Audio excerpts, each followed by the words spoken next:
তফসিল ঘোষণার পর থেকেই রাজনীতির ময়দান সরগরম।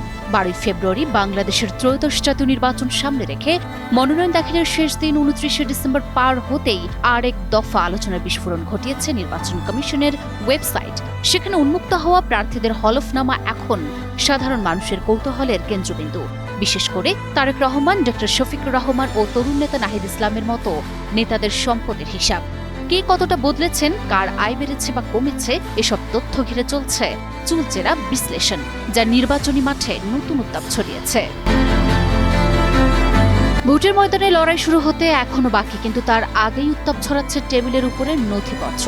মনোনয়নপত্র জমা দেওয়ার পর্ব শেষ হতেই আলোচনায় উঠে এসেছে নেতাদের হলফনামা। গত কয়েক বছরে কারো সম্পদ বেড়েছে কয়েক গুণ।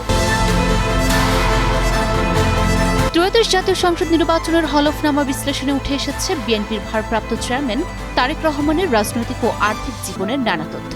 হলফনামায় নিজেকে পেশায় রাজনীতিবিদ উল্লেখ করা তারেক রহমানের নেই কোনো দ্বৈত নাগরিকত্ব। শেয়ার ও ব্যাংক আমানত থেকে তার বার্ষিক আয় 6,76,353 টাকা। সম্পদের তালিকায় রয়েছে 2.01 একর ও 1.4% জমি, সঙ্গে উপহার হিসেবে পাওয়া আরও 2.9% জমি। আর ঢাকা 15 আসন থেকে প্রতিদ্বন্দ্বিতা করা জামায়াতের আমির ডক্টর শফিকুর রহমান হলফনামায় উল্লেখ করেছেন বার্ষিক আয় মাত্র 3.5 লাখ টাকার কিছু বেশি হলেও তার হাতে নগদ অর্থ রয়েছে 60,76,497 টাকা। আর মোট সম্পদের পরিমাণ ছাড়িয়ে গেছে 1.5 কোটি টাকা।